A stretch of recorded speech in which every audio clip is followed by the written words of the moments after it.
प्यारे बच्चों, आपका हमारे यूट्यूब चैनल मैथड 2 पॉइंट में एक बार फिर से स्वागत है। आज हम आपके लिए एक दूसरा वायरल पेपर लाए हैं मैथ्स का ही, जिसको आप अगर कर लेंगे तो आपकी अच्छी तैयारी हो जाएगी और भी बेहतर तैयारी हो जाएगी आपकी। और आपको एक अलग ही कॉन्फिडेंस आपको फ़ील होगा, ठीक है ना बच्चों? क्योंकि ये पेपर ऐसे हैं जो कि इम्पोर्टेंट हैं, ठीक है ना? अगर आप इनको कर लेते हैं, आप इनकी प्रैक्टिस में आ जाएँगे, ठीक है ना? और जब आप प्रैक्टिस में आ जाएँगे तो आपका बोर्ड में कॉन्फिडेंस एक अलग ही लेवल पर होगा जब आप पेपर करोगे, ठीक है ना? तो बच्चों देखिए, इस पेपर को हम करेंगे और बड़े ध्यान से इस पेपर को आप करना, ठीक है ना? बड़े अच्छे-अच्छे क्वेश्चन हैं इस पेपर में भी और आपके लिए हम आगे भी पेपर लाते रहेंगे, ठीक है ना बच्चों? और अलग से हमने इम्पोर्टेंट क्वेश्चन की भी एक सीरीज़ चलाई हुई है, आप उनको भी कर लीजिएगा क्योंकि वो क्वेश्चन भी बहुत इम्पोर्टेंट हैं, उन्हीं में से आपका पेपर लगभग-लगभग आएगा, ठीक है ना बच्चों? अगर आपने अब तक चैनल को सब्सक्राइब नहीं किया है, तो चैनल को सब्सक्राइब कर लीजिए और फिर चलिए हम शुरू करते हैं इस वीडियो को, ठीक है? चलिए। देखिए बच्चों, पहला क्वेश्चन ये कहता है कि एक त्रिभुज का क्षेत्रफल 9 वर्ग इकाई है, जिसके शीर्ष -3 0, 3 0 और 0 के हैं, तो के का मान होगा। तो बच्चों आपको पता ही होगा कि जब भी वो त्रिभुज के शीर्ष दे दे और उसका क्षेत्रफल निकालना हो या उसका क्षेत्रफल दे दे, तो किस तरीके से हम करते हैं? देखिए, त्रिभुज का क्षेत्रफल आपका ये हो जाता है। देखिए, जैसे पहले का क्या है आपका, त्रिभुज का जो क्षेत्रफल होता है, वो होता है आपका 1/2 और ये सारणिक, और जो वो पॉइंट उसने शीर्ष दे रखे हैं वो यहाँ पे रखिए, -3 0, फिर 3 0 और फिर 0 के, ठीक है ना? ये आपने रख दिए और यहाँ पर लास्ट वाली 1 1 1 एक रो, एक कॉलम बना दीजिए, ठीक है ना? अब इसको सॉल्व कीजिए बस। त्रिभुज का क्षेत्रफल उसने क्या दिया है? 9 दिया है, उसको इधर रख दीजिए। 9 = 1/2 और यहाँ पे हम इसको सॉल्व करेंगे, ठीक है ना? इस सारणी को सॉल्व कर लेंगे। अब देखिए, जिस जिस भी रो या कॉलम में 2 जीरो या आपको ज़्यादा से ज़्यादा जीरो मिल जाए, उसी रो या कॉलम को आप लेना, उसी के सापेक्ष प्रसार करना, ठीक है ना? तो देखिए, बीच वाली जो कॉलम है मैं तो इसके सापेक्ष करूँगा क्योंकि 2 जीरो तो यहाँ ऑलरेडी बन रही है, ठीक है ना? तो हम क्या करेंगे, देखिए यहाँ पे जब मैं इसका प्रसार करूँगा सारणी का, तो ये क्या आ जाएगा? पहली तो जीरो आ गई, फिर ये माइनस होता है इसमें और फिर ये वाला प्लस होता है, ठीक है ना? प्लस जीरो, फिर ये माइनस होगा तो माइनस के इंटू, अब यहाँ से के की कॉलम, के का रो छोड़ दो, तो इसकी गुना इसमें -3, इसकी गुना इसमें -3 आ जाएगा, है ना? तो -3 -6 आ जाएगा, ठीक है ना? ये आपका हो जाएगा ये। तो ये क्या हो जाएगा? 9 दूनी 18 हो गया आपका, इक्वल्स टू -6 और माइनस माइनस प्लस 6 के हो जाएगा और 6 से काट देंगे तो 3 आ जाएगा, यानी के की वैल्यू आपकी डायरेक्टली कितनी आ जाएगी? 3 आ जाएगी। कौन सा ऑप्शन? बे ऑप्शन आपका सही हो जाएगा, ठीक है ना बच्चों? बहुत आसान क्वेश्चन है। देखिए, सारणी की जो ये वैल्यू होती है, मैं आपको साइन बता देता हूँ कैसे होंगे। ये पहला प्लस होता है, फिर माइनस, फिर प्लस, ठीक है ना? फिर इसी तरह माइनस, प्लस, माइनस, फिर क्या होता है? Plus, minus, plus. अब कोई सी भी रो आप लोगे, जैसे अगर ये वाली रो लोगे तो पहला प्लस आएगा, फिर दूसरा माइनस आएगा, तीसरा फिर प्लस आएगा। हमने ये वाली कॉलम ली थी, तो यहाँ पे क्या होगा? Minus, plus, minus. तो हमने पहला माइनस लिया, दूसरा प्लस लिया, तीसरा माइनस लिया, ठीक है ना? इस तरीके से। चलिए आगे चलते हैं। ख क्वेश्चन पर। ख क्वेश्चन कह रहा है कि कोस इनवर्स ई की पावर एक्स, इसका आपका अवकल गुणांक निकालना है। अवकल गुणांक मतलब d/dx, ठीक है ना? d/dx of cos inverse e की पावर x। तो बच्चों आपको पता ही होगा कोस इनवर्स x का क्या होता है? माइनस के 1/√1 माइनस एक्स स्क्वायर होता है। तो हम क्या करेंगे? -1/√1 माइनस एक्स, इसमें पूरा e की पावर x है, तो e की पावर x का स्क्वायर आ जाएगा और e की पावर x का दोबारा करेंगे, e की पावर x का e की पावर x आ जाएगा। ओवरऑल माइनस e की power x upon √1 minus e की पावर 2x आ जाएगा, ठीक है ना? कौन सा ऑप्शन है? देखिए, ये आपका e की power -x upon √1 minus e की पावर 2x आपका द ऑप्शन सही हो जाएगा, ठीक है? चलिए आगे चलते हैं। गया क्वेश्चन पर। बच्चों, गया क्वेश्चन क्या कहता है? ये कह रहा है कि tan inverse √3 minus cot inverse -√3, इसका मान क्या होगा, है ना? तो ये मान हमको बताना है। देखिए क्या करेंगे, tan में सबसे पहले वैल्यू देख लेंगे। √3 किसकी होती है? tan में होती है √3 tan 60 की, तो tan 60 रख दिया हमने यहाँ, और माइनस ये क्या हो जाएगा? Cot inverse. अब कोट में √3 किसकी वैल्यू होती है? माइनस में कोट होती है 30 की वैल्यू। लेकिन ये बात हमें ध्यान रखनी है, ये माइनस हम अंदर नहीं पहुंचाएंगे। देखिए ये क्या है हमारे पास? tan इनवर्स में 60 को मैं पहले लिख लेता, π/3 लिख लेता, ठीक है ना? Minus cot inverse. अब ये जो माइनस है, ये कोट में हमें अरेंज करना पड़ेगा। ये माइनस में अंदर तो ले जा सकता हूँ कोट में, लेकिन क्या होगा? कोट इनवर्स की रेंज जो होती है वो क्या होती है? वो होती है 0 to π, ठीक है ना? इसकी रेंज क्या होती है? 0 to π होती है। अब 0 to π में अगर मैं ये देखूं तो माइनस की वैल्यू मैं ले नहीं सकता, ठीक है ना? तो मुझे इसकी प्लस वैल्यू करनी पड़ेगी। तो मैं इसको क्या लिखूंगा? ये तो है कोट π/6, तो मैं इसको लिख सकता हूँ कोट π माइनस π/6, ठीक है ना? कितना आ जाएगा? 6π माइनस π, 5π/6 आ जाएगा, ठीक है ना? 5π/6 का मतलब है 6 तिया 18 30 पंजे 5 तिया 15 150 इसमें है, ठीक है? चलिए ये हो जाएगा। अब ये हो जाएगा आपका π/3 और माइनस ये 6π माइनस π 5π/6, ये इससे हट जाएगा तो ये आ जाएगा 5π/6, ठीक है ना? अब देखिए यहाँ से क्या होगा, अगर मैं इसको सोल्व करूंगा तो ये आपका हो जाएगा 2π माइनस π/6, 2π माइनस 5π/6, तो यहाँ से आ जाएगा माइनस के 3π/6 और यहाँ से आ जाएगा माइनस के π/2। ऑप्शन नंबर आपका क्या हो जाएगा? बे ऑप्शन आपका सही हो जाएगा, ठीक है बच्चों? उम्मीद करता हूँ आप समझ गए होंगे। ये परिसर आप इसका रेंज जरूर याद कर लें, ठीक है ना? मैं यहाँ पे दे दूंगा, यहाँ से भी देख लेना आप, ये रेंज जरूर याद कर लेना, ठीक है ना? चलिए आगे चलते हैं। यह क्वेश्चन ये कह रहा है फलन कोस इनवर्स 2x माइनस 1 का प्रांत बताओ। तो देखिए, प्रांत का मतलब है कि जो आप वैल्यू यहाँ पे रख सकते हो, ठीक है ना? अब कोस इनवर्स की जो रेंज होती है वो कहाँ से कहाँ तक होती है, या आप ये कहो रेंज की तो बात ही ना करो, यहाँ रेंज तो परिसर होता है, हम तो प्रांत की बात करेंगे। तो कोस इनवर्स का जो प्रांत होता है वो कहाँ से कहाँ तक होता है, यानी ये जो वैल्यू मैं यहाँ पे रख सकता हूँ ये -1 से 1 के बीच में रख सकता हूँ, ठीक है ना, -1 से 1 के बीच में रख सकता हूँ ये वैल्यू में। तो मैंने -1 से 1 दे दी। अब यहाँ से मुझे x छोड़ना है बीच में, क्योंकि मुझे इसका पूरे का प्रांत बताना है, तो x की वैल्यू तो होगी प्रांत। अब देखिए यहाँ से वैल्यू निकालते हैं तो क्या आ जाएगी, देखिए यहाँ -1 हटाना पड़ेगा, तो दोनों पूरी इक्वेशन, इन इक्वेशन में आप +1 कर दो, -1 + 1 less than equal to 2x - 1 और लेस देन इक्वल टू 1 + 1, ये कितना हो गया 0, लेस देन इक्वल टू, यहाँ पे भी तो +1 होगा, ये हट जाएगा, इससे आ जाएगा 2x less than equal to 1 + 1 2 हो जाएगा, ठीक है। अब देखिए 2 से डिवाइड भी करना पड़ेगा, 2 से डिवाइड करेंगे इस पे तो कोई फर्क नहीं पड़ेगा, है ना, इस पे तो कोई नहीं फर्क पड़ेगा, ये तो 0 ही रहेगा। Less than equal to x less than equal to कितना आ जाएगा 1 आ जाएगा, यानी अब आपकी जो x की वैल्यू आएगी वो क्या आएगी 0 से लेकर के 1 के बीच में आएगी, यानी x बिलोंग्स टू 0 to 1। तो आपका ये क्या हो जाएगा, आपका ये इसका प्रांत हो जाएगा, ठीक है ना। अब देखिए इसमें प्रांत ऐसा कुछ है नहीं, तो यानी ये जो 0 1 है ये थोड़ा इसने गलत दे रखा है, ठीक है ना, तो आप इसको ए कर लीजिए, इसका ए ऑप्शन क्या हो जाएगा 0 to 1 हो जाएगा, ठीक है ना, ये सही हो जाएगा आपका। उम्मीद करता हूं आप समझ गए होंगे। चलिए आगे चलते हैं, ठीक है ना बच्चों, चलिए आगे चलते हैं। आपका ये है समुच्चय n में r ये द्वारा प्रदत्त संबंध r का परिसर निम्न में से कौन सा है, इसका परिसर देखना है हमें। देखिए x, y दे रखा है उसने, और ये कैसा किस तरीके से है कि x + 2y = 8 है, ठीक है ना। ये बात ध्यान रखनी है कि n में से वैल्यू लेनी है, x की भी और y की भी, कि जो x y है वो n में से आएंगे। अब देखिए हमें तो इसने पूछा है कि इसका परिसर क्या है, परिसर का मतलब यही तो होता है, जो ये वाली वैल्यू होती है परिसर होती है, ये प्रांत होती है। तो y की वैल्यू पहले यहाँ से निकाल लो, 2y = कितना आ जाएगा 8 - x, और y = कितना आ जाएगा 8 - x/2। इसका मतलब y इक्वल्स टू आपका आ जाएगा 8/2 मतलब 4 -x/2, है ना। यानी यहाँ पे जो x की वैल्यू रखूंगा मैं, ये वैल्यू पूरी 4 से छोटी आनी चाहिए, बस बात कहने की है, ठीक है ना। जब भी तभी 4 से बड़ी वैल्यू नहीं हो सकती, अगर 4 से बड़ी वैल्यू होगी तो ये माइनस में चला जाएगा, और y की वैल्यू यहाँ पे देखिए माइनस में नहीं है ना, माइनस में तो है ही नहीं, आपको प्लस में ही लेनी है, ठीक है ना। आपको क्या करनी है, प्लस में लेनी है y की वैल्यू, तो यानी यहाँ पे 4 से छोटी वैल्यू होनी चाहिए, ये पूरी छोटी वैल्यू होनी चाहिए। अब देखिए ये तीनों हो सकती हैं, तो द ऑप्शन आपका सही हो जाएगा, ठीक है ना, द ऑप्शन आपका सही हो जाएगा। चलिए आगे चलते हैं दूसरा क्वेश्चन पर।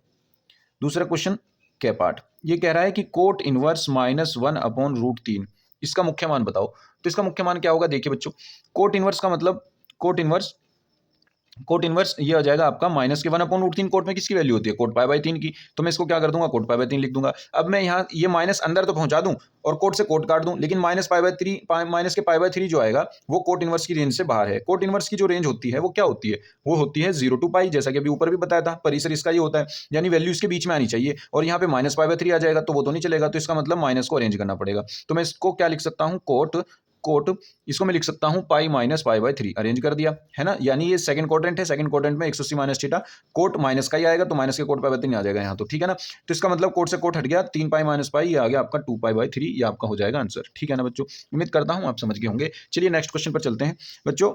ख क्वेश्चन देखिए, दूसरे का ख क्वेश्चन ये कह रहा है कि यदि ए में इतने अवयव हैं, बी में इतने अवयव हैं, तो ए से बी में संबंधों की संख्या ज्ञात कीजिए।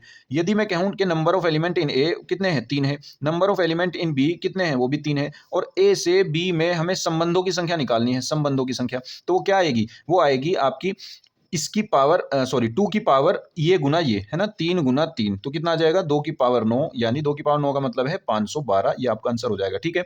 ये किसकी संबंधों की संख्या है, ठीक है। अगर वो फलनों की पूछ लेता तो क्या होता, फलनों की संख्या हो जाती इसकी पावर ये, जब ए से बी में हो तो number of element in B की power number of element in A, यानी वो हो जाता 3 की पावर 3 हो जाता फिर, ठीक है ना, वो फिर ये आंसर आ जाता आपका। जब वो क्या दे, वो फलनों की संख्या दे दे कि इससे इस सेट से इस सेट में फलनों की संख्या बताओ, ठीक है ना, तब ये कर देते हैं, ठीक है। फिलहाल ये आपका सही हो जाएगा, ठीक है ना बच्चों। उम्मीद करता हूं आप समझ गए होंगे। चलिए नेक्स्ट क्वेश्चन पर चलते हैं। देखिए बच्चों नेक्स्ट क्वेश्चन आपका दूसरे का ग क्वेश्चन है ना। ये कह रहा है कि जांच कीजिए फलन f(x) = x², x = 0 पर सतत है। x = 0 पर सतत देखना है हमें इस फंक्शन का, तो बहुत आसान है। Left hand limit right hand limit निकालने की कोई जरूरत नहीं है। जब वो फंक्शन को तोड़ करके दे, जैसे वो कि दे दे कि x <= 0 है तब फंक्शन ये होगा, x <= 0 है तब फंक्शन ये होगा, तब तो left hand limit right hand limit निकाल लो, ठीक है ना। बहुत से क्वेश्चन में तब भी नहीं निकलती, तब भी डायरेक्ट हो जाता है, ठीक है। लेकिन यहाँ तो डायरेक्ट होगा ही होगा, ठीक है ना। हम इसको डायरेक्ट ही कर लेंगे। हम लिमिट निकालते हैं 0 पर, एक्सटेंडिंग टू 0 f(x) की लिमिट क्या होगी, बस ये फंक्शन रख दो आप, लिमिट एक्सटेंडिंग टू 0 x², और इसमें ये 0 रखोगे तो 0 आएगी, और फंक्शन की वैल्यू देख लो 0 पर क्या हो जाएगी, 0 का स्क्वायर, ये भी 0 आ जाएगी, ठीक है ना। दोनों बराबर आ गई, यानी लिमिट एक्सटेंडिंग टू 0 f(x) और फंक्शन की वैल्यू उस पॉइंट पर दोनों ही बराबर हैं, तो इसका मतलब ये फलन क्या हो जाएगा, x = 0 पर सतत हो जाएगा, सतत है, ठीक है ना बच्चों। चलिए आगे चलते हैं नेक्स्ट क्वेश्चन पर। देखिए बच्चों नेक्स्ट क्वेश्चन ये कह रहा है क्वेश्चन यदि एक अवयव में 8 अवयव हैं तो इसकी संभव कोटियां क्या हो सकती हैं? उसमें 8 अवयव तो है ही अवयव में, ठीक है ना? तो उसकी संभव कोटियां क्या हो सकती है? देखिए अवयव की संख्या कैसे निकलती है, रो की संख्या, और कोटि क्या होती है? कोटि होती है रो की संख्या। देखिए मान लीजिए आपका कोई अवयव है, इसकी कोटि क्या होगी? इसकी कोटि ये होती है, जैसे ये m क्रॉस n, ये इसकी पंक्तियों की संख्या, और ये होता है इसकी कॉलम की संख्या यानी स्तंभों की संख्या, ठीक है ना? और इसके एलिमेंट यानी इसके अवयवों की संख्या कैसे निकलती है? इनकी जब मल्टीप्लाई कर देंगे तो अवयवों की संख्या आती है, ठीक है ना? इसका मतलब उसमें 8 अवयव हैं, और 8 हम किस किस तरीके से ला सकते हैं? किन दो नंबर की गुना कर करके हम 8 ला सकते हैं? देखिए सबसे पहले हम ऐसा कर सकते हैं, 1 की गुना 8 में कर दें, या हम 8 की गुना 1 में कर दें, तब भी आ जाएगा, तब भी आ जाएगा। तो ये संभव कोटि हो सकती है, ठीक है ना? अब दूसरी बात, और 8 किस तरीके से आ सकता है? 2 की गुना 4 में कर दूं तब भी 8 आ जाएगा, 4 की गुना 2 में कर दूं तब भी 8 आ जाएगा। तो ये भी कोटि हो सकती है। और तो कोई ऐसा नंबर नहीं है जिनकी गुना करने पे 8 आता हो, ठीक है ना? तो बस यही आपकी संभव कुल संभव कोटियां हो जाएंगी, ठीक है ना बच्चों? बस डायरेक्ट, क्योंकि 1 नंबर का क्वेश्चन है, आप लिखो कुल संभव कोटियां बराबर 1 गुना 8, 8 गुना 1, 2 गुना 4, 4 गुना 2, बस खत्म, ठीक है ना? चलिए आगे चलते हैं अगले क्वेश्चन पर। ये कह रहा है कि यदि a बराबर आपका ये मैट्रिक्स है 6 - 3 - 2 1, तो दिखाइए कि a इनवर्स का अस्तित्व नहीं है। सिंपल है, a का सारणिक निकाल दीजिए, ठीक है ना? a का सारणिक अगर 0 आ गया तो इसका अस्तित्व नहीं है, और अगर a का सारणिक 0 नहीं आया तो इसका अस्तित्व है, ठीक है ना? a सारणिक बना लो पहले, 6 - 3 - 2 1। अब इसको सॉल्व करो, 1 6 6 और 3 दूनी 6, माइनस माइनस तो प्लस हो जाएगा, लेकिन फॉर्मूले का तो माइनस आएगा ही आएगा, तो 6 में से 6 जीरो आ जाएगा। इसका मतलब a का सारणिक हम नहीं निकाल सकते, ठीक है ना? सॉरी, a का सारणिक तो निकल गया, a का इनवर्स नहीं निकाल सकते, ठीक है ना? हम यहाँ कहेंगे अव्युत्क्रमणीय अवयव है, अव्युत्क्रमणीय व्युत्क्रमणीय व्युत्क्रमणीय अवयव है, ठीक है ना? व्युत्क्रमणीय अवयव है, ठीक है ना? इसका मतलब इसका व्युत्क्रम नहीं निकाला जा सकता, क्योंकि ये 0 के बराबर आ गया। चलिए आगे चलते हैं, इसलिए इसका ए इनवर्स का अस्तित्व नहीं है, ए इनवर्स का अस्तित्व नहीं है, इसको ये भी लिख देना, ठीक है ना? अस्तित्व नहीं है। चलिए देखिए अगले क्वेश्चन पर चलते हैं। तीसरे का क्या क्वेश्चन बच्चों? ये कह रहा है कि sin 2x cos 3x का समाकलन कीजिए। बहुत आसान है, हमने क्या किया, 1/2 की गुना कर दी और 2 अंदर गुना कर दी, ठीक है ना? 1/2 की गुना कर दी मतलब 2 से भाग कर दी, 2 से गुना कर दी, और ये हो जाएगा आपका sin 2x, और ये आ जाएगा cos 3x और dx। ये क्या हो गया, 2 sin a cos b का फॉर्मूला बन गया। 2 sin a cos b का फॉर्मूला क्या हो जाएगा, sin a प्लस b, यानी 3 और 2 5, sin a plus B plus sin a minus B, यानी sin 2x - 3x, ये आ जाएगा -x, ठीक है ना? और इनटू में आ जाएगा आपका dx, ठीक है? अब देखिए 1/2 तो बाहर है। अब ये sin 5x का मतलब क्या है, इसका इंटीग्रेशन, यानी sin 5x का इंटीग्रेशन, और dx। अब ये sin -x minus sin x होता है, तो माइनस यहाँ आ गया और ये आ गया sin x dx, ठीक है ना? अब दोनों का अलग अलग कर दीजिए इंटीग्रेशन, तो ये आ जाएगा 1/2 sin 5x का क्या होगा, cos 5x माइनस में आएगा, और cos 5x और x के इंटू में जो भी हो वो अपोन में आ जाता है इंटीग्रेशन में। इसी तरह sin x का क्या हो जाएगा, cos x हो जाएगा, ठीक है ना? ये आ जाएगा और ये आ जाएगा प्लस c, ठीक है? ये आपका आंसर हो जाएगा, ठीक है ना बच्चों? ये आपका ये हो जाएगा। और अगर मैं इसकी मल्टीप्लाई करना चाहूँ अंदर, तो ये मल्टीप्लाई भी कर सकता हूँ। तो ये क्या हो जाएगा आपका, ये आपका हो जाएगा माइनस, तो साइन एक्स था ही और माइनस पहले प्लस हो गया, तो ये हो जाएगा cos 5x अपॉन 10 और प्लस ये आ जाएगा आपका माइनस में, और ये आ जाएगा cos x upon 2 plus c आ जाएगा। उम्मीद करता हूँ आप समझ गए होंगे बच्चों। चलिए चलते हैं नेक्स्ट क्वेश्चन पर। बहुत आसान क्वेश्चन है, देखिए तीसरे का ख क्वेश्चन। पेपर भी बच्चों ऐसा ही आएगा बोर्ड का, ठीक है ना? आपको टेंशन लेने की बिल्कुल भी जरूरत नहीं है, क्योंकि पेपर बहुत अच्छा आएगा, इजी आएगा, ज़्यादा मुश्किल पेपर नहीं आता बोर्ड का, यूपी बोर्ड का, ठीक है ना? बहुत आसान पेपर आता है। तो देखिए ये क्या हो जाएगा, बस आप थोड़ी सी अपनी तैयारी सही रखिए, ठीक है ना? 1 - 2 3 -4 2 5, ठीक है ना? ये ए हो गया आपका, और ये बी हो गया आपका। बी क्या है आपके पास, 2 4 2 3 5 1, ठीक है ना? इनकी मल्टीप्लाई करनी है, ए बी निकालना है आपको, तो ए बी का मतलब आपको ए बी की मल्टीप्लाई करनी पड़ेगी। इसकी मल्टीप्लाई इसमें कर दो, ठीक है ना? मैं डायरेक्ट करता हूँ। अब देखिए आप पहले यहाँ ए लिखिएगा, ए की मैट्रिक्स, और फिर बी की मैट्रिक्स लिखिएगा, तब करिएगा, ठीक है ना? हम डायरेक्ट करते हैं। इसकी गुना इसमें करनी पड़ेगी, तो 1 की गुना 2 में 2 एकम 2, फिर 4 की गुना 2 में माइनस के 4 दूनी 8, यानी कितना आ गया 2 - 8, और फिर 3 की गुना 2 में 3 दूनी 6 प्लस 6, ये आपका एक एलिमेंट बना। अब इसकी गुना दूसरे कॉलम में 2 3 एकम 3, फिर माइनस के 5 दूनी 10, फिर 3 एकम 3, ठीक है? इसी तरह इसकी इस रो में माइनस के 4 दूनी 8, फिर 4 दूनी प्लस 8, फिर 5 दूनी 10। इसी तरह माइनस के 4 तिया 12, 5 दूनी 10, 5 एकम 5, ठीक है ना? ये आ जाएगा ऐसे। तो देखिए यहाँ से क्या हो जाएगा आपका, ये हो जाएगा 6 और 2 8 - 8 0, 10, 3 और 3 6, 6 - 10 -4, 8 में से 8 के 0, ये बचा 10, और 10 5 15, 15 में से 12 गए 3, ठीक है ना? ये हो जाएगा आपका आंसर। उम्मीद करता हूँ आप समझ गए होंगे। चलिए नेक्स्ट क्वेश्चन पर चलते हैं। देखिए बच्चों नेक्स्ट क्वेश्चन पर चलते हैं, गया क्वेश्चन पर। ये कह रहा है कि सिद्ध कीजिए f(x) बराबर 3x द्वारा परिभाषित फलन इतने एक एकी तथा है, f such that R2 R में एक एकी तथा है। बहुत आसान है बच्चों, f(x) बराबर 3x लेकर के चलो, ठीक है ना? अब माना x1 x2 बिलोंग्स टू किस में से, R में से, प्रांत में से।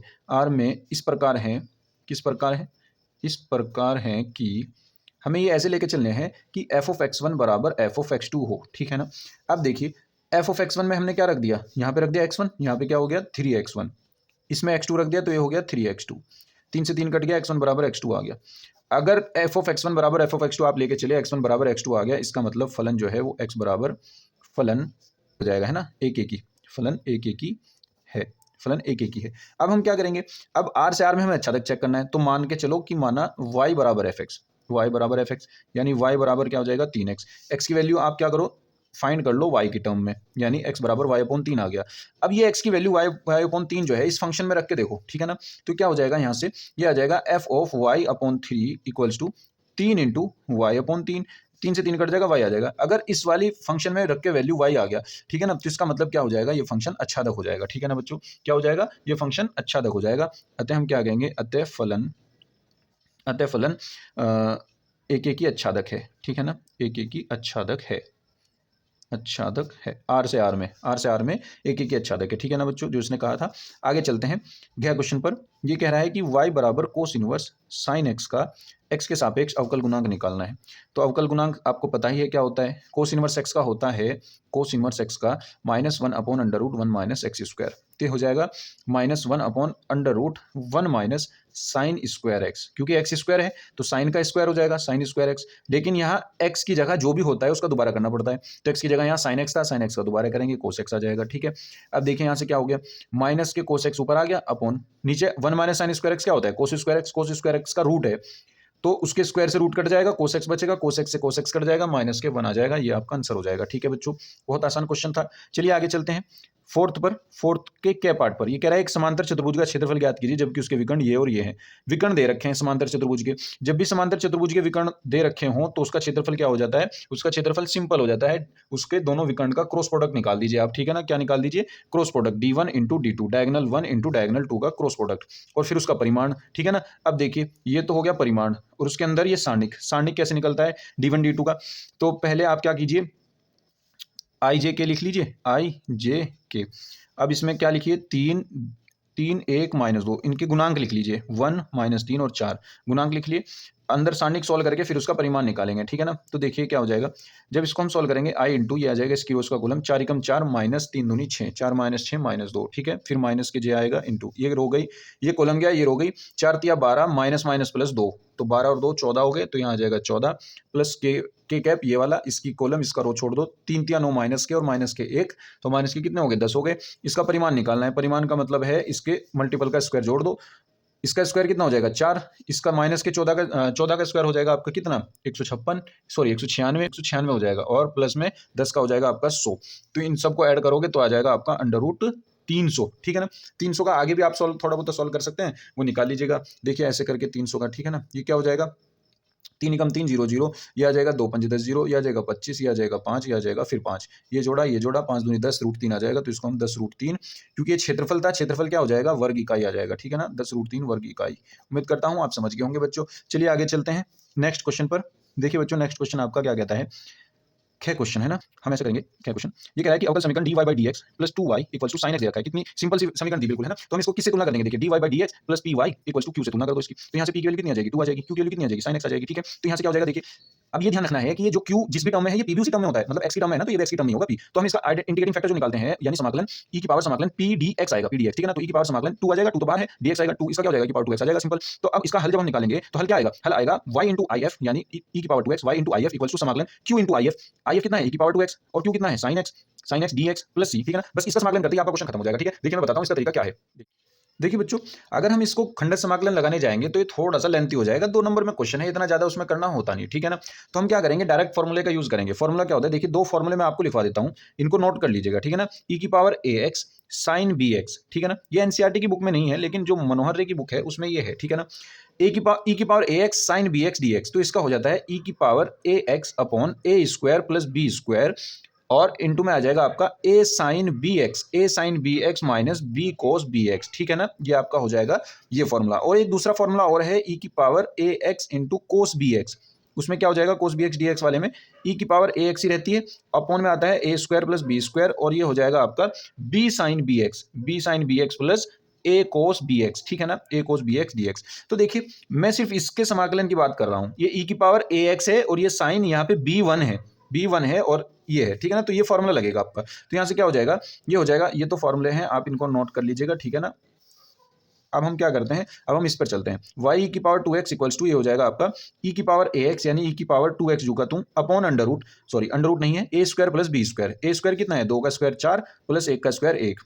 फिर आएगा ए साइन बी एक्स, ए की वैल्यू 2 है, बी की वैल्यू 1 है, तो ये आ जाएगा 2 साइन एक्स माइनस बी की वैल्यू 1 है यानी 1 कोस 1x यानी कोस x, ठीक है ना। तो सिंपली देखिए कितना आसान हो गया, y ई की पावर 2x, अच्छा यहाँ पे प्लस सी भी है, इक्वल्स टू ई की पावर 2x अपॉन ये आ गया 5 और ये आ गया 2 sine x minus cos x, ठीक है ना। ये आपका आ गया। अब देखिए इसको आप यहीं कहीं आंसर दे सकते हैं, ठीक है ना। ये आपका आंसर हो जाएगा, ठीक है बच्चों। उम्मीद करता हूं आप समझ गए होंगे। आप इसको यहां से काट करके इसको इसके मल्टीप्लाई में भी दे सकते हैं, डिवाइड में, ये तब भी आपका आंसर हो जाएगा, ठीक है ना। आप यहीं भी छोड़ सकते हैं। चलिए आगे चलते हैं नेक्स्ट क्वेश्चन पर। देखिए बच्चों नेक्स्ट क्वेश्चन पर चलते हैं। नेक्स्ट क्वेश्चन आपका कौन सा है, ये वाला है ना। ये तो हो गया, ये वाला गया वाला। ये कह रहा है गया क्वेश्चन, ये कह रहा है कि हल कीजिए समाकलन कोस एक्स, कोस 2x, कोस 3x और dx, ठीक है ना। जब भी इस तरीके के क्वेश्चन आएंगे आपको फॉर्मूला 2 कोस ए कोस बी, 2 साइन ए साइन बी, 2 कोस ए साइन बी, 2 साइन ए कोस बी वही लगाने हैं, ठीक है ना। वो सारे फॉर्मूले आप याद कर लेना, ठीक है ना। हम इसमें क्या करेंगे, 2 से गुना 2 से भाग कर देंगे तो ये हो जाएगा। और ये भी ध्यान रखिएगा कि हम किसको लेंगे, ठीक है ना। तो किसी को भी ले सकते हैं, किन्हीं भी 2 को उठा सकते हैं। तो हम क्या करेंगे, x को और 3x को उठा लेते हैं, 3 और 1 4x हो जाएगा, ठीक है ना। हम क्या करेंगे, 3 और 1 4x हो जाएगा, ठीक है। और इसको अलग कर देते हैं कोस 2x को, तो ये हो जाएगा आपका 2 कोस x या कोस 3x पहले लिख लो और कोस x बाद में लिख लो। ये हो गया इनटू में, और इनटू में कोस 2x अलग कर लेंगे, ठीक है ना, dx। अब देखिए क्या हो जाएगा, ये हो जाएगा 1/2 समाकलन, समाकलन में ये हो जाएगा 1/2 2 कोस ए कोस बी। 2 कोस ए कोस बी का फॉर्मूला होता है कोस ए प्लस बी यानी 3 और 1 4x प्लस 2 कोस ए कोस बी, कोस ए प्लस बी प्लस कोस ए माइनस बी यानी 3 में से 1 गया 2x, ठीक है ना। ये आ जाएगा आपका, और ये कोस 2x रहेगा as it is into dx आ जाएगा, ठीक है। ये आ जाएगा 1/2। अब देखिए कोस 4x इसकी मल्टीप्लाई अंदर करेंगे, ये कितना हो जाएगा, कोस 4x इंटू कोस 2x और प्लस में ये आ जाएगा कोस स्क्वायर 2x, ठीक है। ये आपके आ गया dx। अब देखिए हम क्या करेंगे, इनमें वैल्यू रखेंगे, ठीक है ना। देखिए अगर मैं क्या करूं, इस कोस 4x में दोबारा से फिर 2 की मल्टीप्लाई कर दूं, है ना, क्योंकि मुझे ये फॉर्मूला बनता दोबारा दिख रहा है, ठीक है ना। तो मैं क्या करूंगा, 2 से दोबारा गुना भाग करूंगा तो ये तो हो जाएगा 4। ये हो जाएगा 2 कोस 4x इंटू कोस 2x और ये हो गया आपका प्लस ये वाला 2 कोस स्क्वायर 2x, ठीक है ना। ये हो जाएगा और बाहर आ जाएगा पूरे का dx, ठीक है। अब देखिए यहाँ से ये हो जाएगा 1/4 समाकलन 2 कोस ए कोस बी का फॉर्मूला फिर दोबारा वही कोस ए प्लस बी यानी 4 और 2 6x प्लस कोस ए माइनस बी यानी कोस 4 में से 2 गया 2x, ठीक है ना। ये आ गया प्लस, अब इसको देखिए 2 कोस स्क्वायर 2x, ये फॉर्मूला कहां से बनेगा, कोस 2x वाला formula. Cos 2x equals to 2 cos square x minus 1 होता है, ठीक है ना। वहां से हम क्या बना सकते हैं, इसको हम लिख सकते हैं कोस 4x प्लस 1, है ना। तो ये आ जाएगा कोस 4x प्लस 1, ठीक है ना बच्चों। उम्मीद करता हूं आप समझ गए होंगे ये सब बातें, क्योंकि ये वाला फॉर्मूला देखिए क्या होता है, कोस 2x का फॉर्मूला होता है 2 कोस स्क्वायर x माइनस 1, ये होता है। अब यहाँ पे 2x है, अगर x का दुगना यहाँ हुआ तो x का दुगना यहाँ भी होगा, तो यहाँ पे अगर मैं 2 लगा देता हूं तो यहाँ पे वो 4 हो जाएगा, ठीक है ना। इसका मतलब 2 कोस स्क्वायर 2x की वैल्यू क्या आ जाएगी, कोस 4x प्लस 1, ये 1 इधर चला गया, कोस 4x प्लस 1 वो हमने यहाँ पे रख दिया, ठीक है ना। अब देखिए आगे क्या हो जाएगा ये, अब बस इनका अलग अलग टर्म का समाकलन कर दो तो ये हो जाएगा 1/4 कोस 6x का होता है साइन 6x अपॉन x के इंटू में जो भी हो वो अपॉन में, प्लस कोस 2x का हो जाएगा साइन 2x अपॉन 2 और इसका हो जाएगा साइन 4x अपॉन 4 और प्लस x और प्लस c, ये आपका हो जाएगा आंसर, ठीक है ना बच्चों। उम्मीद करता हूं आप समझ गए होंगे। चलिए चलते हैं नेक्स्ट क्वेश्चन पर, गए क्वेश्चन पर। बच्चों ये भी क्वेश्चन आसान है और इंपॉर्टेंट भी है, ये संरेख वाले, ठीक है ना। जितने भी संरेख वाले क्वेश्चन है इंपॉर्टेंट है, जरूर पूछ लिए जाते हैं, ठीक है ना। तो ये क्वेश्चन हम आपको करा चुके हैं, टाइम कम होने की वजह से मैं यहाँ पे नहीं कराऊंगा, इजी भी है, ठीक है। ये क्वेश्चन हमने 324 बीडी कोड में चौथे का घ आपको करा रखा है, मैं इसकी लिंक डिस्क्रिप्शन में दूंगा, आप वहां से इसको कर लीजिएगा, ठीक है ना। अभी बहुत क्वेश्चन इसमें ऐसे आएंगे जो आपके बोर्ड में आए हुए हैं, ठीक है ना। तो चलिए अगले क्वेश्चन पर चलते हैं, नेक्स्ट क्वेश्चन पर। बच्चों पांचवे का क्या क्वेश्चन देखते हैं, है ना। ये कह रहा है कि x d y minus y d x equals to under root x square plus y square d x. अब देखिए क्या होगा, यहां से मुझे ये समीकरण ऐसी दिख रही है कि यहाँ भी एक्स है, ये वाई है, ये एक्स स्क्वायर वाई स्क्वायर है। देखिए मैं इसको पहले डी वाई डी एक्स निकाल लेता हूँ, ठीक है ना।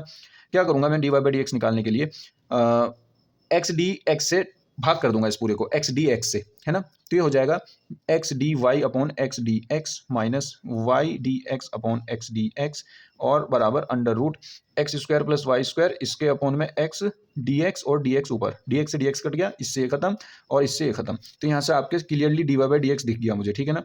D y by d x equals to कितना आ जाएगा, minus y upon x equals to under root x square plus y square upon x, ये आ गया ना। अब देखिए इसको भी उधर पहुंचा देता हूं, तो ये बचेगा आपका d y by d x equals to under root x square plus y square upon x plus y upon x. अब ये आपको समघातीय समीकरण दिख रही होगी बनती हुई, क्योंकि देखिए यहाँ पर सबकी पावर एक एक है, इसकी पावर एक, इसकी भी पावर एक, इसकी भी पावर एक, और इसकी पावर तो दो है लेकिन ऊपर रूट है, तो वो भी पावर इन दोनों की एक ही कर देगा, ठीक है ना। तो ये समघातीय समीकरण बन भी गई। यहाँ पे हम क्या करेंगे, यहाँ पे हम पुट करेंगे y बराबर वी एक्स, है ना, पुट y बराबर वी एक्स।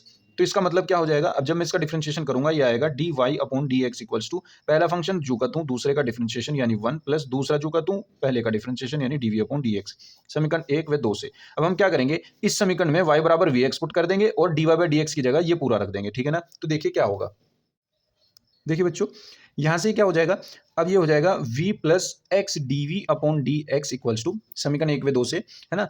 ये वैल्यू इसकी जगह रख दी यहाँ पे, और यहाँ पे y की जगह वी एक्स पुट कर देंगे, ये हो जाएगा under root x square plus y की जगह वी एक्स पुट करेंगे तो वी स्क्वायर एक्स स्क्वायर हो जाएगा, अपॉन में आ जाएगा x plus v x put करेंगे अपॉन में x आ जाएगा, ठीक है ना।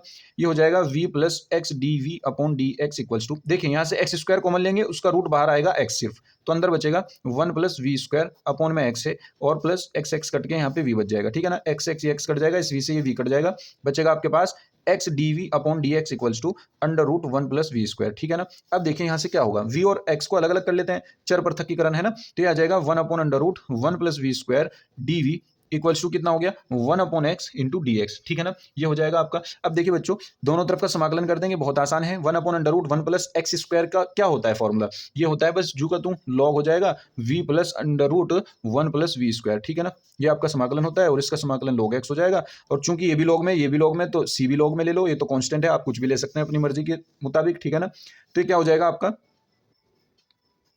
log y upon x plus under root 1 plus y square upon x square. ये हम कहां से रख रहे हैं वैल्यू, क्योंकि हमने y बराबर वी एक्स पुट किया था, ठीक है ना। तो यहां से अगर मैं देखता हूं v की वैल्यू क्या आएगी, y upon x equals to v आएगी, ठीक है ना।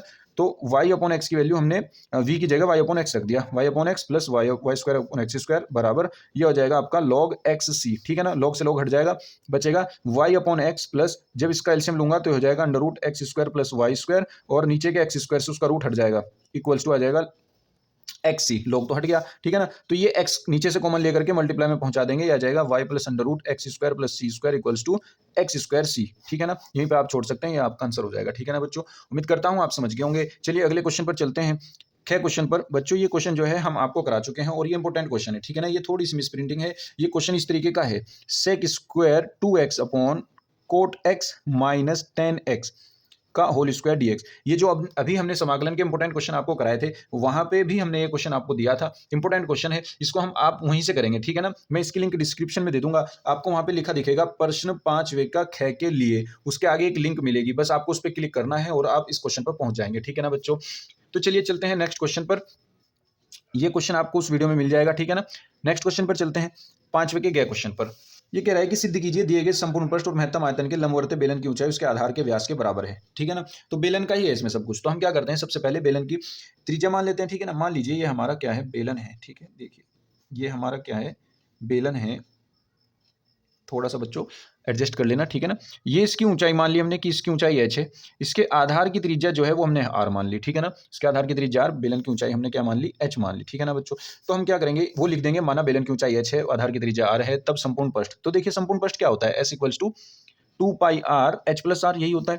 तो यहाँ से अगर मैं इसको कहूँ, ये होता है 2 pi R H plus 2 pi are square. यहाँ से मैं एच की वैल्यू फाइंड करूंगा, तो देखिए एच की वैल्यू क्या आ जाएगी आपकी, एच की वैल्यू आ जाएगी s minus 2 pi are square, ये इधर जाएगा, अपॉन में क्या आ जाएगा इसका 2 पाई आर आ जाएगा, ठीक है ना। इसको मैं सही से करके लिख लूँ तो ये आ जाएगा s upon 2 pi r minus 2 pi r से 2 पाई आर कट के एक आर बच जाएगा, ठीक है ना। एच की वैल्यू ये आ जाएगी सिंपली, ठीक है। इसको समीकरण 1 बना देते हैं। अब देखिए बेलन का आयतन होता है v बराबर 1/3 pi R, sorry pi are square H, pi are square H, ठीक है ना।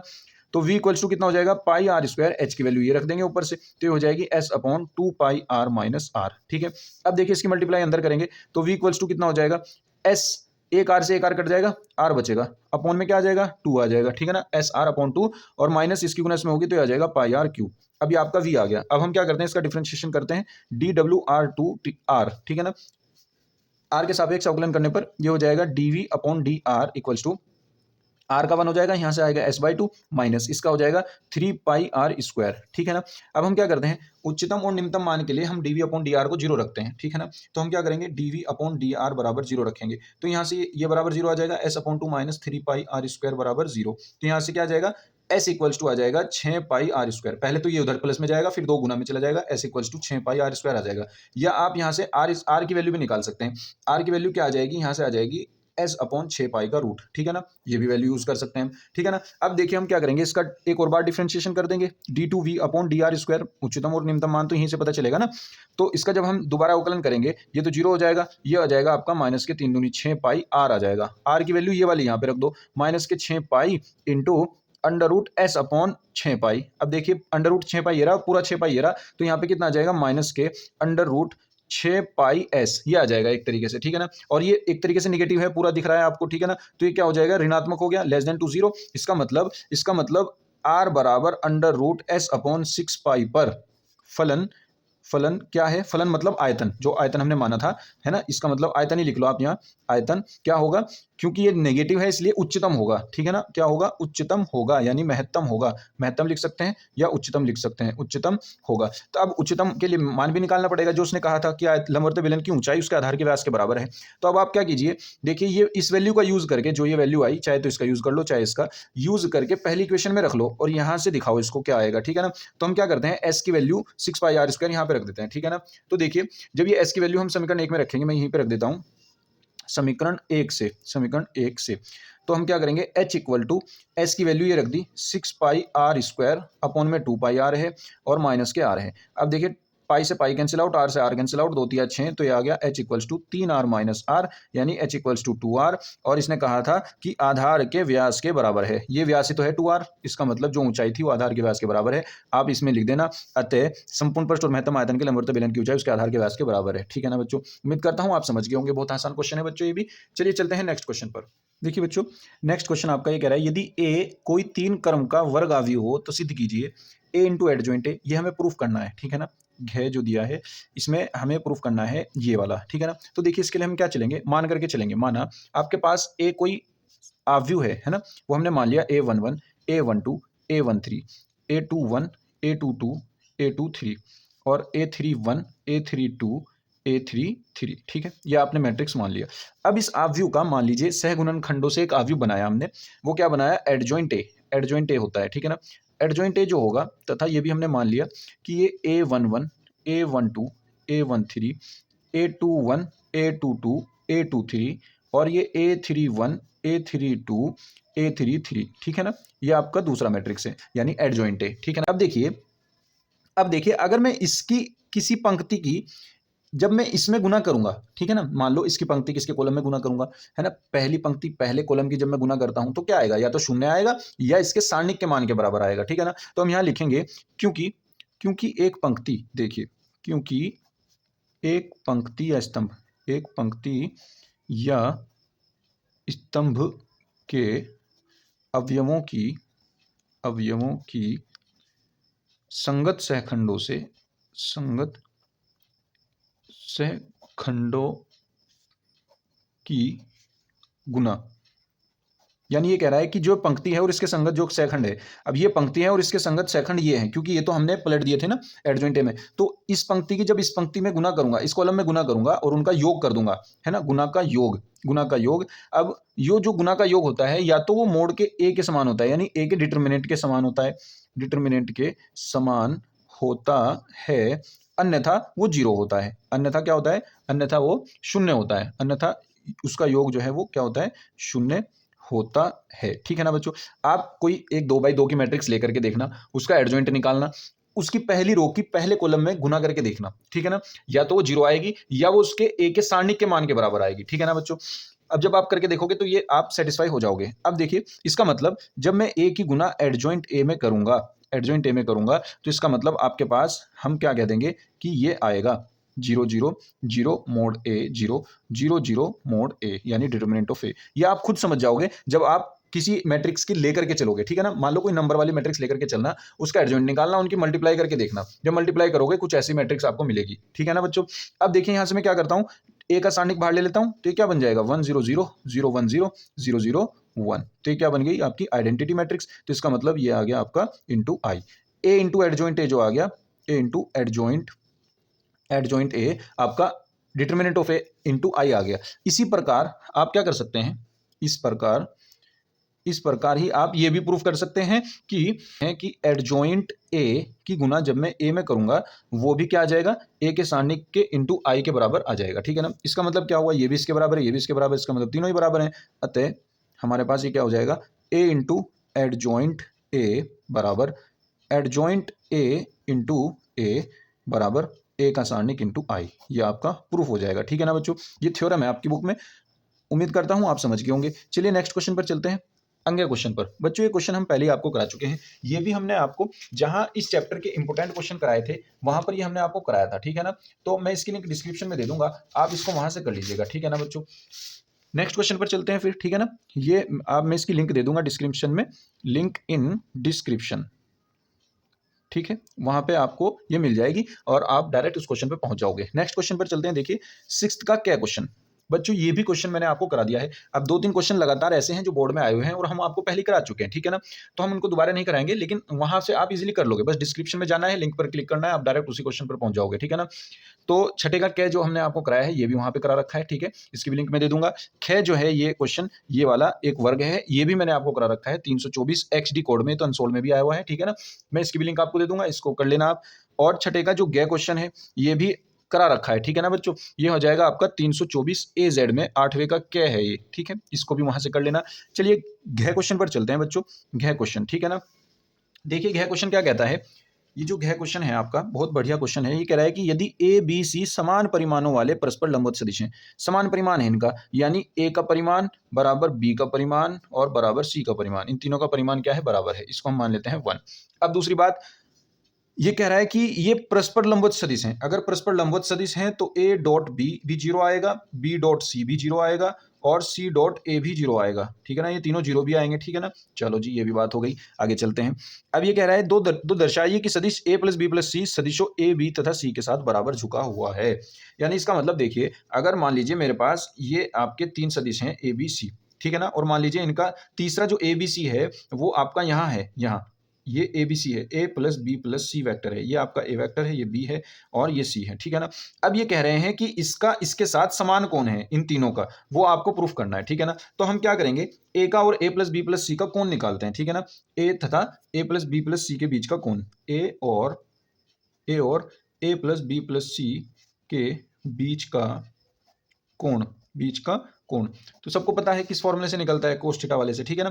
तो ए डॉट बी निकालते हैं। देखिए जब हम ए और बी के बीच का कोण निकालते हैं तो क्या आता है, A dot B equals to क्या होता है, mod A mod B into cos theta, है ना। तो इसी तरह यहाँ होगा ए डॉट बी यानी A plus B plus C equals to क्या आता है, ए का परिमाण इंटू जो दूसरा वेक्टर है उसका परिमाण, ए प्लस बी प्लस सी इंटू कोस थीटा 1। मान लेते हैं कि a1 का इसके साथ जो है वो थीटा 1 कोण है, बल्कि थीटा भी नहीं, चलो हम अल्फा मान लेते हैं। ठीक है ना। इसके साथ इसका कोण अल्फा है, तो अल्फा मान लिया। अब देखिए जब इसकी मल्टीप्लाई में करूंगा तो ए डॉट ए आ जाएगा, ए डॉट ए का होता है मोड ए का स्क्वायर लिख सकता हूं मैं, प्लस ए डॉट बी आएगा, ए डॉट सी आएगा, ए डॉट बी भी 0 है, ए डॉट सी भी 0 है, इसको C dot A dot C दोनों लिख सकते हैं। ठीक है ना। तो ये तो 0 आ गया, ये भी 0 आ गया। इधर देखिए अब यहाँ पे क्या होगा, यहाँ पे आपका हो जाएगा ए का परिमाण dot A plus B plus C का परिमाण। ठीक है ना। और इनटू में आ जाएगा कोस गामा। अगर मैं कोस अल्फा की वैल्यू निकालना चाहूं इसके अपोन में ये दोनों आ जाएंगे, या इस एक मोड से ये तो कट जाएगा यहाँ से। ठीक है ना। यानी ये इसके साथ हाँ कट जाएगा। ठीक है, मल्टीप्लाई में। तो यहाँ से आपका अगर मैं देखता हूँ मोटा मोटा कोस अल्फा की वैल्यू कितनी आ जाएगी, कोस अल्फा की वैल्यू आपकी आ जाएगी ए का परिमाण बटे ए प्लस बी प्लस सी का परिमाण। ठीक है ना। ए प्लस बी प्लस सी का परिमाण आ जाएगा। इसी तरीके से बच्चों आप बी का और ए प्लस बी प्लस सी के बीच का कोण निकालेंगे। ठीक है ना। देखिए जिस तरीके से हमने निकाला है इसको मैं बना लेता हूँ तीसरी इक्वेशन। ठीक है ना। चलिए आगे चलते हैं। देखिए बच्चों ये हमने कोस अल्फा निकाल दिया था। ठीक है ना। अब देखिए इसी तरीके से हम कोस बीटा निकाल देंगे। कोस बीटा किस तरीके का होगा, बी और वेक्टर बी और ए प्लस बी प्लस सी के बीच का कौन होगा। ठीक है ना। इसी तरीके से जैसे हमने निकाला पीछे ऐसे ही निकालना है, पूरा आपको करके लाना है। ठीक है ना।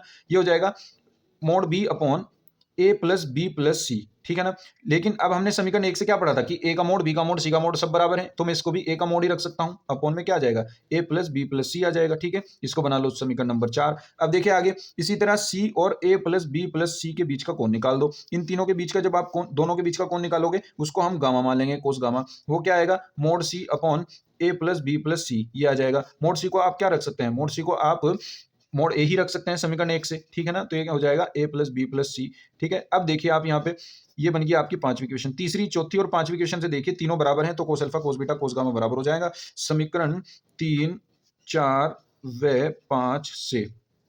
हो जाएगा आपका कोस अल्फा बराबर कोस बीटा बराबर कोस गामा, सारे बराबर हैं तो यहाँ से आ जाएगा अल्फा बराबर बीटा बराबर गामा। ठीक है ना बच्चों, ये आपका क्या दर्शाता है कि उनके बीच का कोण तीनों के बराबर है, मतलब तीन, वो जो एंगल था, वो जो आपका ये वाला जो वेक्टर था, ये तीनों से समान एंगल पे झुका हुआ है। इससे हमने अल्फा माना था, इस पे बीटा माना था, इस पे गामा माना था, इसमें यहाँ पे गामा माना था।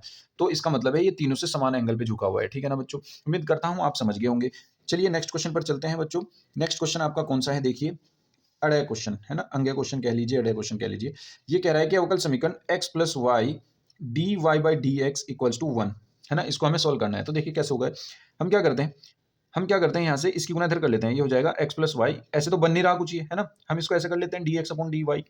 अब ये अलग अलग भी हो जाएगा, तो d x upon d y equals to, ये माइनस वाई जो है, ये वाई इधर ले जाएंगे, माइनस वाई हो जाएगा। ठीक है ना, या एक्स को ले जाओ इधर, तो ये हो जाएगा minus x equals to y, जो ऊपर होता है उसी का आना चाहिए इनटू में यहाँ, तो इसलिए हमने एक्स लिया, वाई को उधर ही छोड़ दिया। ठीक है ना, अब इसकी तुलना आप किससे कर दो, d x upon d y minus sorry plus p x और इक्वल्स टू क्यू से कर दो, से करने पर क्या तुलना है ना, कि तुलना इससे करने पर, तो यहाँ से p की वैल्यू -1 आ जाएगी, q की वैल्यू y आ जाएगी। ठीक है ना, तो यहाँ से सबसे पहले इंटीग्रेटिंग फैक्टर निकालना होता है, वो क्या होता है e की पावर, जो y का फंक्शन है ये भी y का ही होगा, तो यहाँ पे क्या रखेंगे -1 dy, तो ये आ जाएगा e की पावर -y। ठीक है ना, अब देखिए यहाँ से हम हल निकालते हैं, इसका हल क्या हो जाएगा, इसका हल हो जाएगा इसका x इंटू आई एफ की वैल्यू कितनी है, e की पावर -y समाकलन q इंटू आई एफ यानी y into I F D Y plus C. ठीक है ना, बहुत आसान क्वेश्चन है बच्चों।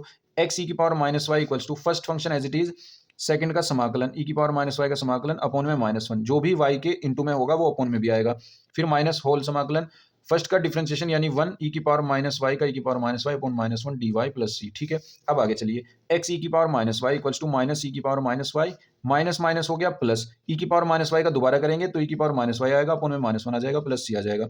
अब ये क्या हो जाएगा, e की पावर y इसमें भी है, इसमें भी है, इसमें भी है, इसमें नहीं है, तो यहाँ से तो ये कट जाएगी, यहाँ चली जाएगी, तो देखिए क्या हो जाएगा, x इक्वल्स टू -y और -1 और ये आ जाएगा प्लस c के अपॉन में आ जाएगा e की पावर -y, यानी ये ऊपर आगे आ जाएगा प्लस का y।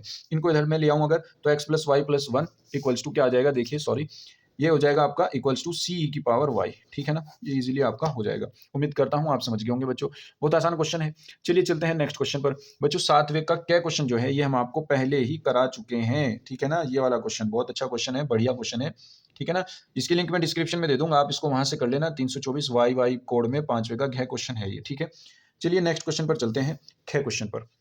देखिए बच्चों, ये क्वेश्चन 7वें का ख कर लेते हैं। देखिए बच्चों, इस एक्सरसाइज, जिस एक्सरसाइज में से ये है समाकलन के अनुप्रयोग में, जो एक्सरसाइज है आपकी एक ही एक्सरसाइज है और उस एक्सरसाइज में भी 1-2 क्वेश्चन ही है। ठीक है ना, उसके बाद विविध है, उसमें भी 2-4 क्वेश्चन ही है, क्योंकि पहले के वाले क्वेश्चन अब कट चुके हैं, तो 1-2 क्वेश्चन ही है बस जो उसमें दे रखा है।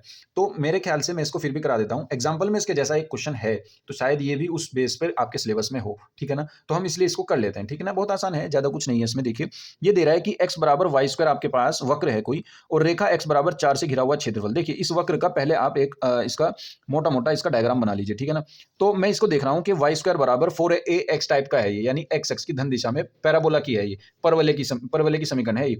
तो एक्स एक्स की धन दिशा में जो है आपका एक क्या बनेगा, एक इसमें आपका परवलय बन जाएगा। ठीक है ना, ये मान लीजिए मैंने परवलय बना दिया। ठीक है ना, एक्स एक्स की धन दिशा में। अब ये आगे चलते हैं, इसमें ये कह रहा है कि x बराबर 4 से घिरा हुआ क्षेत्रफल, मान लीजिए रेखा x बराबर 4 ये है। ठीक है ना, ये x बराबर 4 है, तो यहाँ पर पॉइंट जो हो जाएगा वो 4,0 हो जाएगा। अब इस रेखा और इस वक्र द्वारा जो ये एरिया है कवर हुआ इसको x बराबर a जो रेखा है, मान लीजिए वो x बराबर a रेखा ये जा रही है यहाँ पर, ये x बराबर a रेखा है, ये x बराबर a रेखा इसको 2 बराबर भागों में डिवाइड करती है, 2 बराबर भागों में विभाजित होता है, यानी जितना एरिया इस एरिया का है उतना ही एरिया या इतने इस सब का होगा। ठीक है ना, जितना एरिया यहाँ का है इतना ही एरिया यहाँ का होगा। तब ये पूछ रहा है, तो ये पॉइंट क्या हो जाएगा, देखिए ये हो जाएगा a,0। तो ये पूछ रहा है a का मान बताओ, बहुत आसान है, क्या दिक्कत है। ये a मान लेते हैं, ये यहाँ पर a मान लेते हैं, ये b मान लेते हैं, ये c मान लेते हैं, यहाँ पे ये मान लेते हैं हम c, ये मान लेते हैं d, ये मान लेते हैं e, ये मान लेते हैं यहाँ पर f। ठीक है ना, अब देखिए हम क्या करेंगे, हमें क्या करना है, इसका समाकलन निकालेंगे इस वाले का, वो इसके बराबर होगा, दोनों बराबर होंगे इसलिए हम दुगना कर देंगे, इस पूरे का समाकलन आ जाएगा। इसी तरीके से हम इसका निकालें, सॉरी समाकलन की बात मतलब मैं क्षेत्रफल की बात कर रहा हूँ ना, क्षेत्रफल, जब इसका क्षेत्रफल निकालेंगे तो जितना ये है उतना ही ये है, तो इसका 2 पार्ट में हो जाएगा, मतलब एक ही बार में दुगना कर देंगे तो इस पूरे का आ जाएगा। ठीक है ना, देखिए अब मैं ये कह रहा हूँ, वो कह रहा है कि जो क्षेत्रफल बराबर है वो कौन कौन सा है, यानी भाग OAFE, भाग OAFE इसका एरिया, एरिया ऑफ भाग O A F E equals to area of किस भाग, यानी इस भाग का ई एफ ए, या मैं इसको लिख दूं E A B D E, E A B D E, यानी इस पूरे का एरिया बराबर है। अब इस एरिया का भाग, इस भाग का एरिया कैसे निकलेगा, इस भाग का एरिया देखिए हम क्या करते हैं, हम इसमें एक पट्टी बना लेते हैं, यहाँ पे एक ऐसी पट्टी, ये इसकी जो चौड़ाई है ये dx है और इसकी जो लंबाई है वो हम क्या मान लेते हैं, वो x है, ठीक है ना, सॉरी वो, हाँ इसकी लंबाई जो आ जाएगी वो x आ जाएगी और ये ऐसे इसकी पट्टी आ जाएगी dx, ठीक है ना, क्या आ जाएगी, dx आ जाएगी। तो बच्चों इसको हम कैसे करेंगे, सॉरी ये पट्टी हमने गलत बना दी, इस पट्टी को हम ऐसे बनानी थी, ठीक है ना, इस पट्टी को हमें ऐसे बनाना था, ऐसे, चलो इस वाली में छोड़ दो, ये मान लीजिए हम, चलो इसी में ले लेते हैं, ऐसे करके पट्टी ऐसे बनानी थी, ठीक है ना, ये हो गई।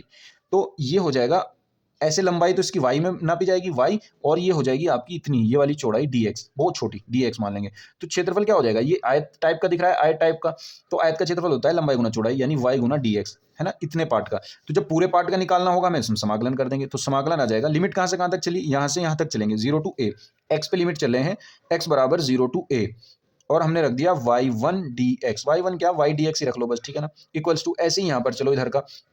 अब देखिए हम तो इतने का निकाला था और हमें निकालना है पूरे का, तो यहाँ 2 से गुना करनी पड़ेगी, ऐसे 2 से इधर गुना करनी पड़ेगी, क्योंकि हम इतने पार्ट का निकाल रहे हैं, बस इतने पार्ट का, ठीक है ना, इतने पार्ट का। तो देखिए ये क्या हो जाएगा, ये भी ऐसी dx की पट्टी है और ये y है, तो यहाँ पे भी y dx आ जाएगा, लेकिन लिमिट क्या होगी, a to 4 होगी, तो लिमिट a to 4 रख देंगे, ठीक है ना। अब इसको अलग अलग सॉल्व कर लेंगे, 2 से 2 कट गया, तो यहाँ पे आ जाएगा आपका, देखिए y की वैल्यू यहाँ से आ जाएगी √x इक्वल्स टू वाई, तो यहाँ पे रख दीजिए 0 to a √x dx equals to a to 4 √x dx। Root x का समाकलन क्या हो जाएगा, x की पावर 3/2 अपॉन में 3/2, ठीक है ना, और इसकी लिमिट क्या आ जाएगी 0 to a इक्वल्स टू, यहाँ पे भी x की पावर 3/2 अपॉन 3/2, लिमिट क्या हो जाएगी a to 4, 3/2 कांस्टेंट है, इससे पूरा पूरा कट जाएगा, लिमिट रखेंगे यहाँ तो a की पावर 3/2 आ जाएगी, और यहाँ पे आ जाएगी 4 की पावर 3/2। 4 को हम कैसे लिख सकते हैं, 4 को हम ऐसे लिख सकते हैं, देखिए यहाँ से a की वैल्यू क्या आ जाएगी बच्चों, इसमें एक चीज मिसप्रिंटिंग, सॉरी एक चीज मुझसे गलती हो गई कि हमने अपर लिमिट तो ये रखी है, नीचे की लोअर लिमिट हमने नहीं रखी, ठीक है ना, तो लोअर लिमिट भी तो रखनी है हमें, तो a की पावर 3/2 एक और आ जाएगा ना माइनस में, तो यहाँ से आ जाएगा a की पावर 3/2, है ना, तो a की पावर 3/2 घूम करके इधर चला जाएगा, तो यहाँ पे दुगना हो जाएगा, दुगना हो जाएगा, और यहाँ पे 4 की पावर 3/2, यानी यहाँ पे तो ये सही है, 2 की पावर 3 8 बचेगा, ठीक है ना, समझ रहे ना आप, तो यहाँ से इधर आ जाएगा 2a की पावर 3/2 हो जाएगा, 2 से इसे काटेंगे तो आ जाएगा 4, ठीक है, तो यहाँ पे आएगा 4 और यहाँ पे आएगा 2 की पावर 2, है ना, 2 की पावर 2 यानी 4 की पावर 2/3 आपका, बस यही आंसर हो जाएगा, इसको आगे करने की जरूरत नहीं है, ये आंसर आपका हो जाएगा, ठीक है बच्चों, मैं करता हूँ आप समझ गए होंगे, 4 की पावर 2/3 आपका आंसर हो जाएगा, ठीक है ना, ये आपका आंसर नहीं है ना, ये आंसर है, ठीक है ना। चलिए आगे चलते हैं, 8वें का क्या आपका ये यहाँ पे है और 8वें का क्या आपका यहाँ पे है, मैं इनके दोनों की लिंक डिस्क्रिप्शन में दे दूंगा, आप इनको वहां से कर लीजिएगा। 9वें के क्या क्वेश्चन पर चलते हैं, देखिए 9वें का क्या क्वेश्चन जो है आपका वो दे रखा है x² dy plus xy plus y² dx equals to 0। इसका आपको क्या करना है, विशेष हल ज्ञात करना है, ठीक है ना, जबकि y बराबर 1 है और x बराबर 1 है। आप पहले इसका सिंपल व्यापक हल ज्ञात कर लीजिए, तो हम क्या करेंगे, देखिए dy बाय dx जब मैं निकालूंगा तो dy by dx equals to आ जाएगा आपका माइनस के dy बाय dx आ जाएगा आपका माइनस के xy plus y² upon x², ठीक है। जब मैं पुट करूंगा, पुट v बराबर vx पुट करेंगे, y बराबर vx पुट करेंगे, तो यहाँ से आपके पास आ जाएगा dy by dx equals to v plus x dv upon dx, ठीक है। तो dy by dx की जगह यहाँ पे पुट कर देंगे, हर क्वेश्चन में करते आ रहे हैं, आप ये इजीली कर लेंगे, ठीक है ना। इक्वल्स टू यहाँ पे आपका जब मैं पुट कर दूंगा इसमें y बराबर vx यहाँ भी और यहाँ भी, तो x² आ जाएगा, x² आ जाएगा कॉमन, यहाँ बचेगा v प्लस और यहाँ पे बचेगा v² है ना, v² और अपॉन में आ जाएगा आपका x² खत्म हो जाएगा, ठीक है ना। तो देखिए क्या होगा, ये v इधर चला जाएगा, ये माइनस के v है, तो कितना हो जाएगा, देखिए ये बचा माइनस के v और माइनस के v², अब ये v इधर जाएगा माइनस के 2v हो जाएगा, तो ये बचेगा x dv upon dx equals to minus के 2v और माइनस के v²। अब यहाँ से देखिए अगर मैं माइनस कॉमन लेकर के जो बचेगा वो इधर ले आऊं अपॉन में, तो यहाँ से आ जाएगा 1 upon 2v plus v² dv equals to यह आ जाएगा 1 अपॉन x dx, ठीक है ना। अब देखिए मैं इसको कैसे लिख सकता हूँ, मैं इसको कैसे लिख सकता हूँ 1 इंटू v कॉमन और ये आ जाएगा 2 plus v dv equals to 1 upon x dx। समाकलन करेंगे इनका दोनों का, तो देखिए इसको मैं अलग से एक और बार ऐसे लिख सकता हूँ 1 upon v minus 1 upon 2 plus v, ठीक है ना। इसकी कैलकुलेशन करूंगा, ये आ जाएगा, ठीक है ना, इसको यानी मैं ऐसे लिख सकता हूँ, यानी आंशिक भिन्न के थ्रू आप इसको आंशिक भिन्न से भी कर सकते हैं। तो ये क्या हो जाएगा, ये आ जाएगा log v माइनस ये आ जाएगा log 2 प्लस v और इक्वल्स टू आ जाएगा log x, और जब सारे ही log में है तो मैं इसको भी log में ले लेता हूँ, ये माइनस में था आपके पास, ये भी माइनस में, ये भी माइनस में, ये भी माइनस में, तो मैं यहाँ पे log c ले लेता हूँ, ठीक है। तो क्या हो जाएगा आपके पास log v upon 2 plus v equals to log c upon x, ठीक है, log से log हट गया। y की वैल्यू v एक्सपोर्ट करेंगे, y अपॉन एक्सपोर्ट करेंगे, क्योंकि आपने y बराबर v एक्सपोर्ट कर रखा है, तो यहाँ से जब v की वैल्यू निकालोगे तो आएगी y अपॉन x, तो y अपॉन x आप यहाँ पे पुट करोगे, ये आ जाएगा आपके पास y upon x upon y upon x upon 2 plus y upon x equals to c upon x। तो यहाँ से अगर ओवरऑल देखा जाए तो आपके पास जो वैल्यू आ जाएगी वो आ जाएगी, देखिए वो आ जाएगी आपके पास y अपॉन ये x कट जाएगा, x गुना यहाँ पे हो जाएगी, हो जाएगा 2x plus y equals to c upon x, ये आ गया। अब उसने क्या कहा था, देखिए उसने कहा था कि जब y बराबर 1 हो और x बराबर 1 हो तब बताओ, तो y की इसको समीकरण बना लो, y बराबर 1 रखता हूं मैं इसमें 1 अपॉन इसकी वैल्यू रखता हूं 2 और इसकी वैल्यू 1 है, तो 2 कम 2 और 1 3, 1/3 इक्वल्स टू c, यानी c की वैल्यू कितनी आ गई 1/3 आ गई, 1/3 वैल्यू वो वापस से यहाँ रख दीजिए, तो ये आ जाएगा आपका समीकरण 1 से, समीकरण 1 से ये आपका हो जाएगा y अपॉन, या मैं क्या करता हूँ x की मल्टीप्लाई यहाँ पे कर लेता हूँ xy, इसकी मल्टीप्लाई c में कर लेता हूँ, c की वैल्यू रख दी मैंने 1 अपॉन 3 और इसकी गुना होगी 2x प्लस y, 3 की गुना यहाँ होगी 3xy equals to 2x plus y, और यहीं पे आप इसको छोड़ सकते हैं, आपका आंसर हो जाएगा, ठीक है ना बच्चों। उम्मीद करता हूँ आप समझ गए होंगे बच्चों। नेक्स्ट क्वेश्चन जो है आपका 9th का है क्वेश्चन, ये भी मैंने करा दिया है आपको, कहाँ पे 324 ay में हमने करा रखा है, छठे का क्वेश्चन है, मैं इसकी लिंक डिस्क्रिप्शन में दे दूंगा, आप इसको वहां से कर लेना। इसी के साथ बच्चों आपका पेपर ये पूरा कंप्लीट होता है, ठीक है ना, इसको आप अच्छे से कर लीजिए, और भी इसके अलावा जो हम इंपोर्टेंट क्वेश्चन आपको करा रहे हैं उसकी सीरीज भी करते रहिए, वो इंपोर्टेंट क्वेश्चन सारे लगाते रहिए और बाकी सब्जेक्ट की भी तैयारी करते रहिए, ठीक है ना बच्चों। अगर आपने चैनल को सब्सक्राइब नहीं किया है तो चैनल को सब्सक्राइब कर लीजिए, और आने वाली वीडियो आपके लिए बहुत हेल्पफुल होंगी इसलिए, ठीक है ना बच्चों। तो चलिए मिलते हैं नेक्स्ट वीडियो में, थैंक यू।